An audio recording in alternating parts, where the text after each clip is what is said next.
Il y a plusieurs semaines, je vous ai dit que j'allais voir un ami qui est devenu pompier de Paris et j'en avais profité pour vous demander les questions que vous aimeriez lui poser. Et dans cette vidéo aujourd'hui, je vais vous donner ses réponses.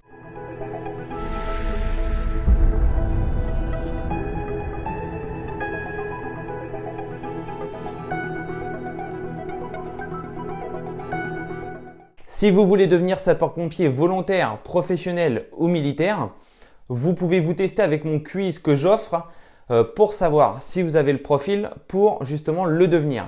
Donc pour télécharger mon quiz, c'est très simple. Vous cliquez sur la petite fiche qui apparaît là en haut juste à l'écran ou alors vous retrouverez le lien dans la description de la vidéo.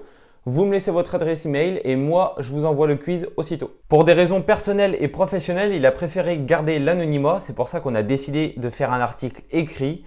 Et donc, je vais vous faire sous format vidéo les questions et je vous donnerai ces réponses en lecture.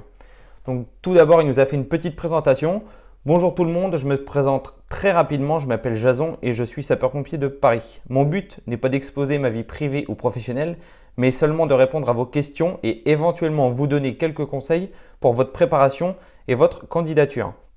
J'ai bien sûr fait rassembler en fait toutes les questions que vous m'avez posées et j'ai pris celles qui ressortaient le plus avec Jason. Donc première question, comment devenir sapeur-pompier de Paris? Tout d'abord, il est important de savoir qu'il y a des conditions d'admission pour pouvoir postuler en tant que sapeur-pompier militaire. Être majeur, limite d'âge 25 ans, être de nationalité française, avoir un casier judiciaire vierge, être titulaire du permis B sont essentiels. Ensuite, vous devez rencontrer un conseiller au Centre d'information et de recrutement des forces armées, donc le CIRFA, proche de chez vous, pour ouvrir un dossier de candidature concernant votre état civil et votre motivation.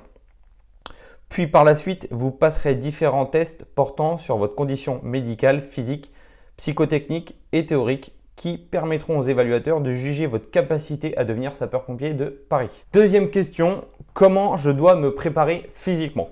Donc à cela, Jason a répondu, alors que ce soit pour les tests de sélection, les examens ou tout simplement exercer le métier de pompier, il n'y a rien de surhumain. Certes, il ne faut pas oublier que de nombreuses vies reposent sur vous. Votre capacité à réaliser certains gestes techniques comme extraire une personne d'un incendie ou d'une noyade repose sur une condition physique, donc c'est à vous de vous prendre en main. Je vous conseille d'être complet, c'est-à-dire de détenir un niveau à minima correct en musculation, en course à pied et en natation.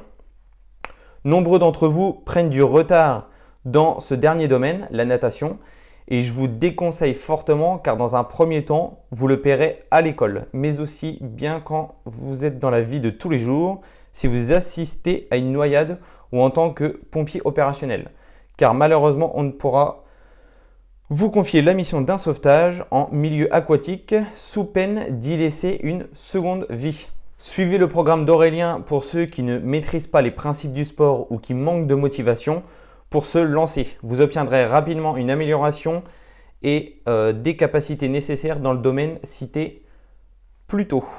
Donc ça, c'est pas moi qui ai appelé Jason, je vous assure que c'est vraiment lui qui me sort ça. Il a d'ailleurs fait le guide de préparation que je propose. Vous pourrez retrouver bientôt d'ailleurs son témoignage. Troisième question qui est ressortie le plus, dois-je avoir un diplôme en particulier? Alors, absolument pas. Toute personne diplômée d'un brevet des collèges à Bac+2 peut intégrer l'école des sapeurs-pompiers de Paris. Dans tous les cas, vous serez formé de A à Z. Toutefois, il existe depuis quelques années un bac professionnel dans le domaine de la sécurité et de la prévention incendie qui permet de découvrir certains métiers de la sécurité comme les sapeurs-pompiers civils.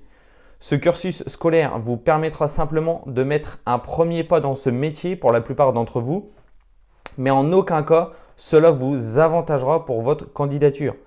Néanmoins, les diplômes de secourisme, premier secours en équipe de niveau 1 et 2 et le permis poids lourd sont vraiment les bienvenus pour postuler à la brigade de sapeurs-pompiers de Paris. Quatrième question, combien de temps dure la formation initiale? Désormais, il y a deux cas possibles.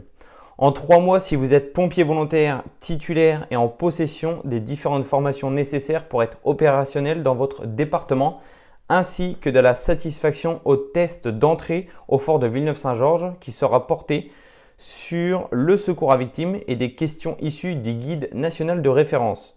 Pour tous les autres, la formation durera 4 mois. Cinquième question, comment se déroule la formation? La formation est divisée judicieusement en plusieurs phases qui permettent aux jeunes recrues d'acquérir la discipline militaire, de maîtriser les gestes de secourisme, les techniques opérationnelles ainsi que les manœuvres incendie. Vous aurez également l'occasion de découvrir la vie en caserne en milieu de parcours. Après avoir validé votre formation, vous êtes désormais opérationnel, c'est-à-dire apte à monter dans les différents engins, VSAV, engins-pompes, d'un centre de secours. Vous obtiendrez seulement votre certificat d'aptitude du sapeur-pompier de Paris lorsque vous aurez validé la période d'affectation dans votre compagnie d'incendie et de secours d'une durée de 2 mois. Cette étape est précieuse pour vous car c'est à ce moment-là que vous faites vos preuves et que vous-même vous déterminez votre capacité, votre mentalité et vos attentes personnelles à exercer en tant que sapeur-pompier de Paris. Sixième question, quel type de contrat engage un sapeur-pompier de Paris? Votre premier contrat proposé et même obligatoire est un contrat d'1 an renouvelable en tant que volontaire de l'armée de terre rémunéré 1 050 € net par mois. Alors, ce contrat vous permet à vous, jeunes recrues, de découvrir le métier pendant la durée de votre formation et votre intégration en compagnie d'incendie et de secours. Et si cela ne vous convient pas pour quelque raison, vous pourrez mettre fin à votre contrat. Inversement, si vous souhaitez vous engager à la suite de votre réussite aux examens, vous pourrez signer au premier jour du 7e mois de service en tant qu'engagé volontaire de l'armée de terre pour une durée de 5 ans renouvelable, rémunéré 1 750 € net par mois. Question numéro 7. Quelles sont les missions du sapeur-pompier de Paris?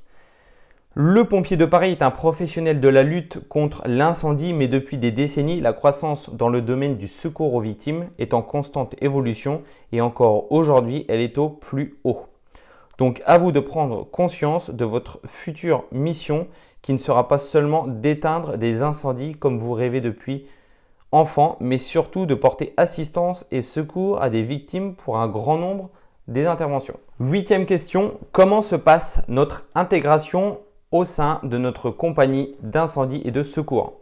Beaucoup se questionnent sur l'intégration en caserne, à savoir que la brigade est stratégiquement divisée, organisée en groupements, en compagnie et en centre de secours. À la suite de votre période de formation, vous serez affecté à une compagnie d'incendie et de secours qui regroupe donc un ou plusieurs centres de secours au hasard.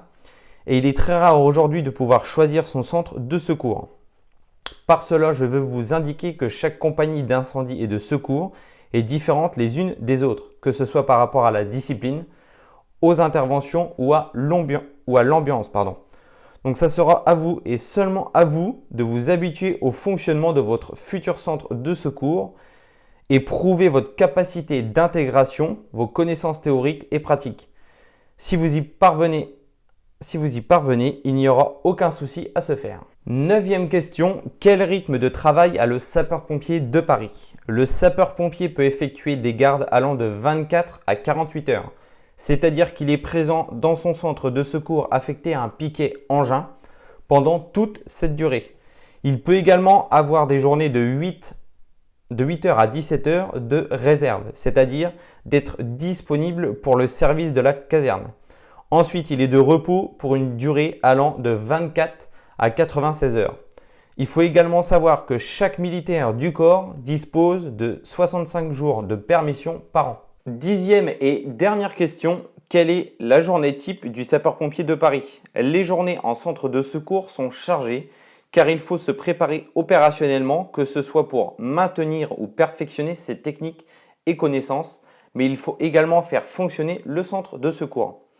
Donc la journée type se décompose en plusieurs créneaux dédiés au sport, à l'instruction et aux travaux d'intérêt généraux.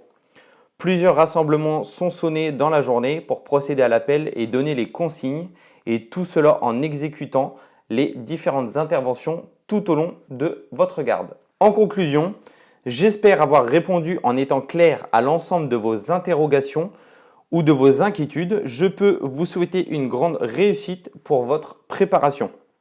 Vous avez un seul objectif, devenir sapeur-pompier Alors préparez-vous, restez motivé, déterminé jusqu'au bout. Vous savez à quoi vous attendre, alors n'attendez pas le dernier moment pour vous entraîner. Travaillez dur, en silence, vous ne regretterez pas une fois votre objectif atteint. Voilà, donc je remercie vraiment Jason d'avoir pris le temps de répondre à toutes les questions, toutes vos questions et celles qui sont ressorties le plus. Si vous avez aimé cette vidéo, comme d'habitude, n'oubliez pas de mettre un petit pouce bleu, ça nous ferait super plaisir. N'oubliez pas non plus que vous pouvez partager la vidéo avec vos amis qui aimeraient devenir pompiers de Paris, ça pourrait fortement les aider. Voilà, c'est tout pour moi. En attendant, je vous laisse là et moi je vous dis à la prochaine.